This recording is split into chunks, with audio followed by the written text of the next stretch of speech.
264장 정결하게 하는 삶 함께 찬송드리도록 하겠습니다.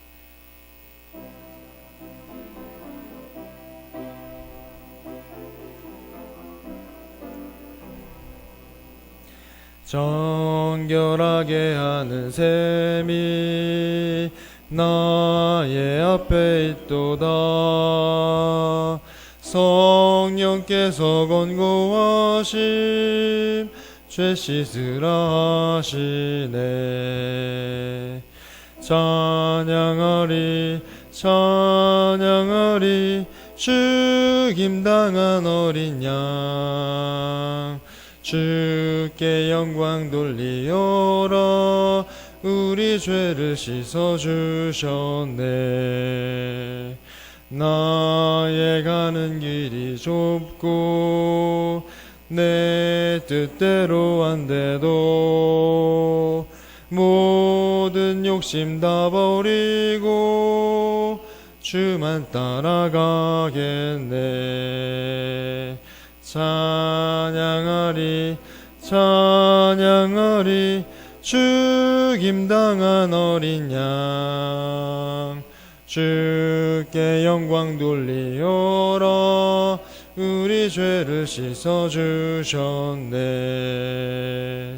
나의 마음 제단 위에 불길같이 타올라 영원토록 찬양하며 주께 영광 돌리네.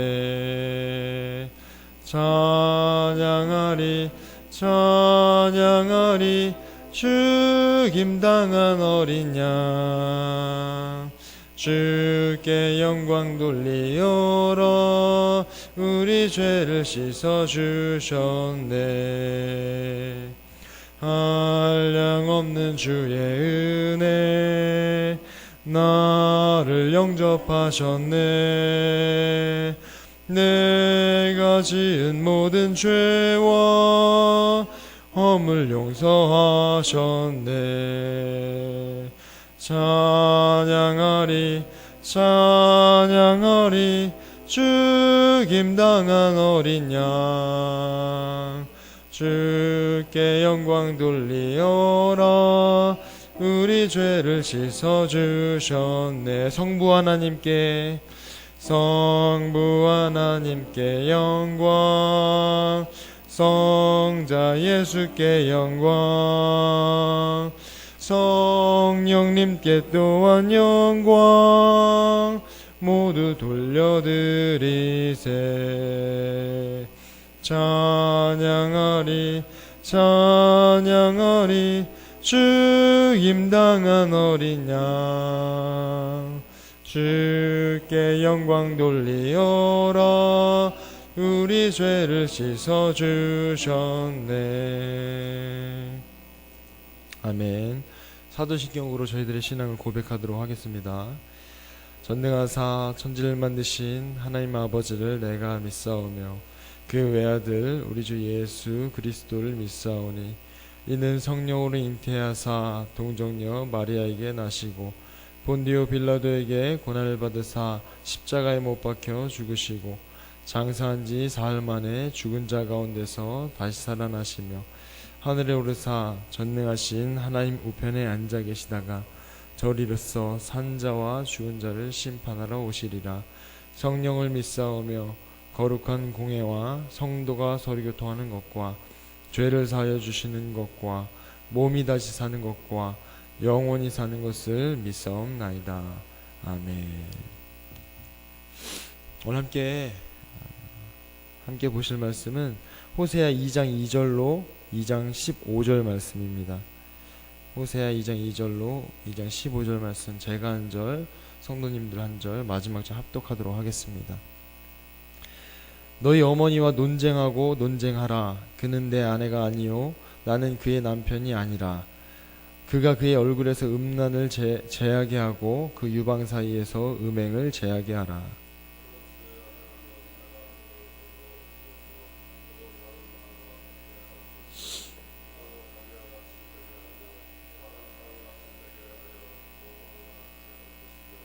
내가 그의 자녀를 긍휼히 여기지 아니하리니 이는 그들이 음란한 자식들임이니라.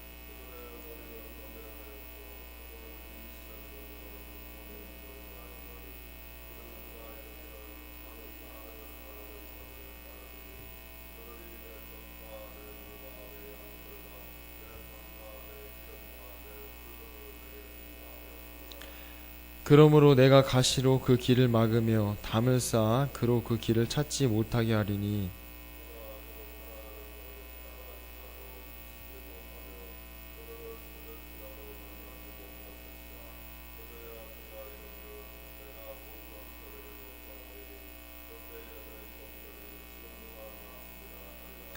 곡식과 새 포도주와 기름은 내가 그에게 준 것이요 그들이 바알을 위하여 쓴 은과 금도 내가 그에게 더하여 준 것이거늘 그가 알지 못하도다.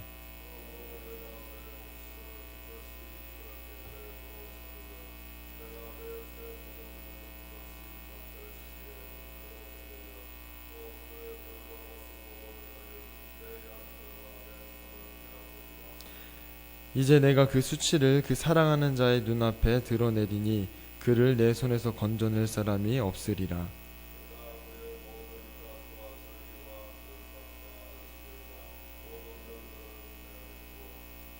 그가 전에 이르기를 이것은 나를 사랑하는 자들이 내게 준 값이라 하던 그 포도나무와 무화과나무를 거칠게 하여 수풀이 되게 하며 들짐승들에게 먹게 하리라.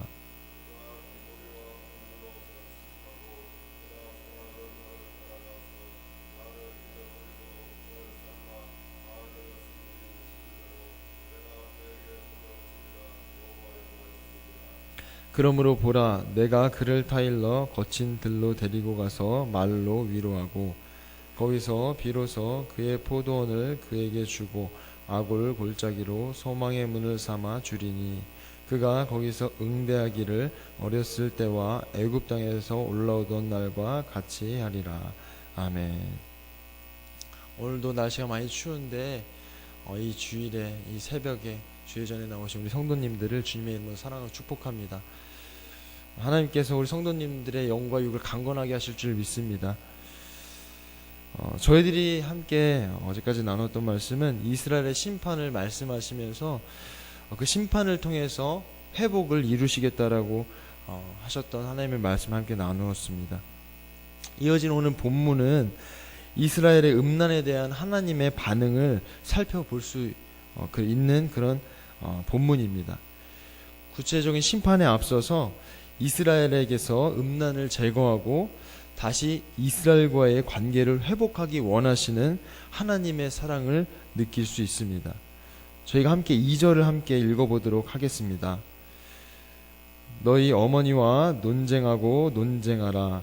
그는 내 아내가 아니요 나는 그의 남편이 아니라 그가 그의 얼굴에서 음란을 제하게 하고 그 유방 사이에서 음행을 제하게 하라. 오늘 본문은 그냥 단순히 문자적으로만 해석하기에는 조금 어려움이 있습니다. 이해하기에 좀 어려움이 있습니다. 2절에 논쟁하다라는 이 단어는 원어로 고소하다, 고소하라라고 이렇게 좀 옮기면은 그 표현이 조금 더 좋은 표현이 될 것 같습니다. 남편의 음행을 한 아내를 고소하기 위해 자녀를 끌어들입니다. 그 말씀 2절, 3절을 보면 이제 자녀를 끌어들여서 그 어미를 고소하라고 이제 말씀하는 그런 내용이 나옵니다. 하나를 더 살펴보면 그가 그 얼굴에서 음란을 제하게 하고 그 유방 사이에서 음행을 제하게 하라라는 이런 표현이 나옵니다. 이런 표현은 특정 신을 숭배하는 자라는 사실을 보여줍니다. 그리고 이런 부적이나 제사의식과 관련된 장신구를 가리킬 때 이런 표현을 사용하기도 합니다. 그러니까 이 음행한 연인이라는 것은 이제 바알을 섬기는 거죠. 바알 신당이라든가 신전에서 이제 하나님이 아닌 바알에게 제사할 때 쓰이는 그런 장신구들, 그런 장신구들 일컬을 때 이런 표현을 쓰기도 합니다. 그렇기 때문에 2절에서 이러한 음행을 제하라는 말은 우상 숭배와의 단절을 하나님께서 요구하시는 것입니다. 즉 이러한 아내의 음행을 고소하라고 외치며 이미 아내의 음행으로 인하여 결혼 관계가 깨졌음에도 불구하고 남편은 아내와 이혼을 결심하기보다는 오히려 결혼 관계에 걸림이 되는 것을 없앰으로써 결혼 관계에 대한 회복을 염두에 두고 있는 것입니다. 그러니까 이스라엘 백성들이 하나님 앞에 음행을 행했습니다. 결혼 관계라면 하나님 앞에 음행을 행했기 때문에 이게 이혼의 사유가 되고 이혼을 하게 되는 것이 정상적인 그런 절차인데, 하나님께서는 그런 이스라엘 백성들의 음행에 대해서 이혼을 청구하지 않으시고 오히려 그 음행을 덮으시고 또 그 결혼 관계를 다시 회복하시기를 원하시는 것입니다. 신명기 22장 23절 24절에는 간음한 자는 남녀 모두 돌로 쳐서 죽이라라는 이런 말씀이 있습니다. 레위기 21장 9절에는 제사장의 딸이 간음하면 불에 태워 죽이라고 하고 있는 이런 말씀들이 있습니다. 남편은 아내에게 이와 같이 보복을 하지 않습니다. 그러니까 하나님께서 이스라엘 백성들을 이렇게 보복하지 않으신다라는 것입니다. 이와 같이 화풀이도 하지 않고 계신다는 사실을 우리가 본문을 통해서 알 수 있습니다. 오히려 이런 결혼 관계를 다시 되돌리고 싶어 하신다는 사실을 우리 본문을 통해서 알 수 있는 것입니다. 이어지는 3절은 남편이 음란한 아내에게 음행을 제하지 않으면 어떻게 될 것인지 적극적으로 협박하고 있습니다. 우리 3절 함께 읽어보도록 하겠습니다. 그렇지 아니하면 내가 그를 벌거벗겨서 그 나던 날과 같게 할 것이요 그로 광야같이 되게 하며 마른 땅같이 되게 하여 목말라 죽게 할 것이며. 하나님께서 이스라엘을 광야를 이끌고 나오셔서 풍족하게 살아가게 하셨는데 그런 날이 더 이상 없게 될 것이라고 말씀하고 계시는 것입니다. 결국은 광야와 같은 곳에서 음식과 물이 없어서 비참하게 죽게 될 것을 상기시키십니다. 한편으로는 너무나도 인간적인 모습의 하나님을 볼 수 있습니다. 이스라엘 백성을 협박하는 그런 모습을 보면 하나님 참 인간적인 모습을 이 본문을 통해서 알 수 있는 것입니다. 그런데 하나님께서 이렇게 협박하실 수밖에 없는 이유는 이스라엘이 하나님 없이는 절대로 살 수 없다는 사실을 이스라엘 백성들은 알지 못하지만 하나님은 아시기 때문에 이렇게라도 하나님께서 이스라엘 백성들을 협박할 수밖에 없는 것입니다. 돌아오라고 말씀하시는 것이죠. 그런데 오늘 본문에 등장하는 음행한 여인을 주목하면 남편으로부터 사랑을 받고 또 용서를 받고 있음에도 여전히 그 사실을 모르는 사람처럼 다른 남자를 찾습니다. 바알신을 찾는 거죠. 바알신이 아니더라도 이방신들을 찾아 돌아다니는 그런 모습을 볼 수 있는 것입니다. 그뿐만이 아니라 남편이 풍족한 삶을 살도록 좋은 것으로 늘 더하여 주셨음에도 그 모든 것을 다른 남자가 자신에게 주었다고 여기면서 살아가는 것입니다. 풍요의 신인 바알신이 자신에게 풍요를 줬다라고 그렇게 믿으면서 살아가는 것입니다.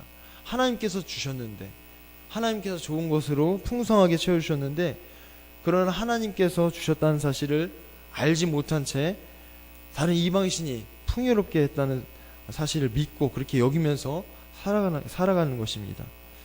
또한 남편이 준 많은 그런 것들, 은과 금과 또 곡식과 포도주, 많은 그런 풍성한 것들을 남편이 아닌 다른 남자에게 사용하고 있음을 말해주고 있습니다.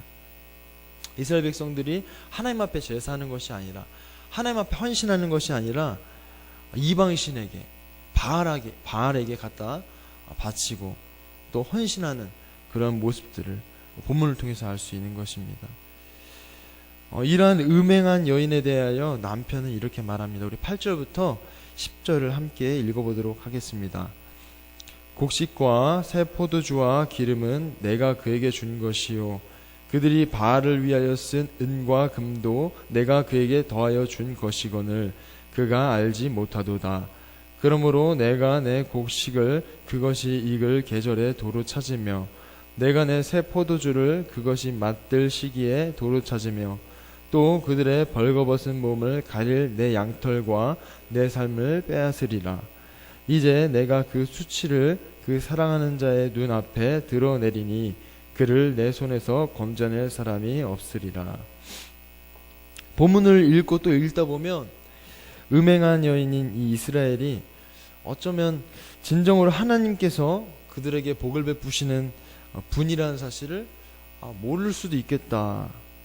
모른 채 또 살아왔을 수도 있겠다라는 생각이 들었습니다. 아니면 우리가 믿는 하나님이 진정 하나님이 아니라 우리가 하나님을 믿는다고 생각하지만 실상은 바알을 믿고 있는 것일 수도 있겠다, 그런 생각을 하였습니다. 하나님의 말씀에 순종하며 살기에 하나님께서 주시는 복을 받는 것이 아니라 하나님께서 분명 말씀하셨습니다. 나의 계명을 지킬 때야 너희들이 복을 받을 것이라고 그렇게 말씀하셨는데, 그런 하나님의 말씀을 지켜서 복을 받는 것이 아니라 하나님이 없는 번영과 또 편리를 위해서 살아가는 것이죠. 내 성공을 위해서 살아가는 것입니다. 하나님 없이 나의 진급과 나의 만족과 나의 자녀를 위해서 살아가는 것입니다. 하나님 섬긴다고 말하지만 실상은 돈을 나의 하나님으로, 또 친구를, 자녀를, 하나님 아닌 다른 모든 것들을 하나님으로 여기면서 살아가고 있지는 않은지 이 본문을 통해서 좀 생각해 보게 되었습니다. 어떻게 보면 아무것도 알지 못하는 이 무지한 이스라엘이 당연히 하나님 앞에 하나님께서 주신 것을, 하나님께서 걷어가시는 것은 어떻게 보면 당연한 것인지도 모르겠습니다. 근데 하나님께서 그저 그냥 걷어가시는 것이 아니라 하나님께서 걷어가실 때는 또 하나님을 찾고 하나님께서 주셨다는 사실을 깨닫기를 원하시는 그런 하나님의 마음이 이 본문에 담겨져 있는 것입니다. 우리 놀라운 사실은 이 14절 15절에서 볼 수 있는데요, 우리 함께 한 목소리로 읽어보도록 하겠습니다. 그러므로 보라, 내가 그를 타일러 거친 들로 데리고 가서 말로 위로하고 거기서 비로소 그의 포도원을 그에게 주고 아골골짜기로 소망의 문을 삼아 주리니 그가 거기서 응대하기를 어렸을 때와 애굽 땅에서 올라오던 날과 같이 하리라. 아멘. 하나님께서 이스라엘 백성들을 바알을 숭배하던 가나안 땅에서 광야로 데리고 나오시는 그런 모습을 볼 수 있습니다. 다시 한번 관계를 새롭게 하시고자 하나님께서 그 바알을 숭배하던 가나안 땅에서 이스라엘 백성들을 이끌고 나오시겠다는 것입니다. 가나안 땅은 약속의 땅이었는데 그 가나안 땅에서 오히려 광야로 데리고 나오시겠다라는 것입니다. 왜 광야로 데리고 나오실까 한번 생각해 보았습니다. 오늘 저희가 함께 읽었던 본문 14절 말씀을 14, 15절 말씀을 보면 하나님께서 이스라엘 백성들을 처음 만나고 광야에서 함께 하셨던 그 40년의 기간을 하나님께서 떠올리신 것입니다. 40년의 기간을 떠올리시면서 하나님께서 늘 공급하셨던 만나와 메추라기, 또 하나님께서 구름 기둥으로 불 기둥으로 인도하셨던 그런 40년의 기간을 하나님께서 생각하시면서 그때를 하나님께서 추억하시는 것입니다. 이 시대를 살아가면서 하나님을 섬기지 못하게 하는 참 달콤하고 유익해 보이는 것들이 참 많이 있습니다. 가나안 땅에도 마찬가지였습니다. 약속의 땅이었지만 오히려 하나님을 섬기고 하나님 앞에 헌신하기보다는 그곳에서 바알신을 섬기고 이방신을 섬기며 살았던 그런 이스라엘 백성들을 다시 광야로 부르셔서 말씀하시는 것입니다. 다시 그때로 돌아가자고, 새롭게 시작하자고 하나님께서 말씀하시는 것입니다. 항상 주님께서 저희들과의 관계를 깨지 않으시고 사랑하여 주신다는 사실을 오늘 본문을 통해서 이렇게 보게 되었습니다. 항상 저희들은 살아가면서 하나님을 등지고 또 하나님과 멀리할 때가 너무나도 많은데 하나님께서 항상 찾아오셔서 다시 관계를 회복하기를 원하신다는 사실을 이 본문을 통해서 깨닫게 되었습니다. 오늘 하루를 살아가시고 또 한 주간을 살아가시면서 정말 하나님의 사랑 안에서 주님의 말씀을 따라서 살아가시는 저와 성도님들이 되시기를 간절히 소망합니다. 그래서 오늘도 나를 찾아오셔서 더욱 깊은 관계로 인도하시는 그 주님과 동행하시는 저와 성도님들 되시기를 간절히 소망합니다. 오늘도 이 말씀을 붙들고 기도하실 때 하나님 관계를 회복하기를 원한다라는 기도와 함께 회개의 기도를 하나님께 올려드리기를 바랍니다. 내가 하나님 앞에 하나님께서 나를 늘 불러주시고 그 관계 가운데에 인도하셨는데 내가 그 관계를 뒤로하고 하나님 멀리했던 모습들이 있다면 회개하시는 시간이 되시기를 간절히 소망합니다. 기도드리시겠습니다. 사랑하는 하나님 아버지, 하나님께서 저희들을 주님의 신부로 불러주셔서 살아가는데 때로는 그 사실을 잊은 채 내가 만든 하나님 안에 갇혀서 어리석게 살아갈 때가 많이 있습니다. 그런 저희들을 긍휼히 여겨주셔서 은혜와 사랑을 거두지 마시고 이 세상에서 올바른 길을 걸어 나아갈 수 있도록 인도하여 주시옵소서. 한 주간도 끝까지 버리지 않으시고 용서하시는 주님 앞으로 나아가는 저희들대로 인도하여 주셔서 주님 안에서 더 풍성한 주님과의 깊은 관계를 누리며 살아갈 수 있는 그런 한 주가 될 수 있도록 주여 인도하여 주시옵소서. 감사드리며 살아계신 우리 구주 예수 그리스도의 이름으로 기도드립니다. 아멘. 저희 함께 정결하게 하는 하나님 아버지 감사드립니다. 그런데도 저희들 주의 전을 불러주셔서 오늘도 말씀을 나누게 하시고 주님 앞에 간구하게 하심을 감사드립니다.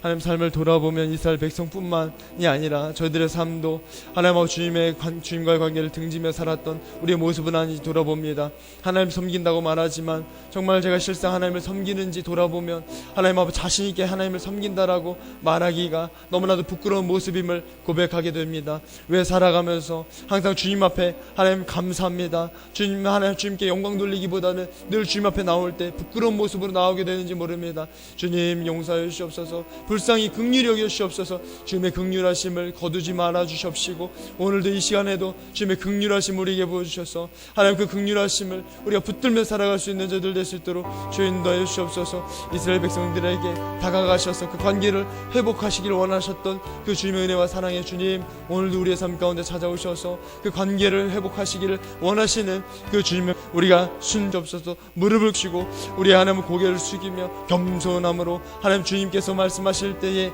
아멘으로 화답할 수 있는 저희들 될 수 있도록 주여 인도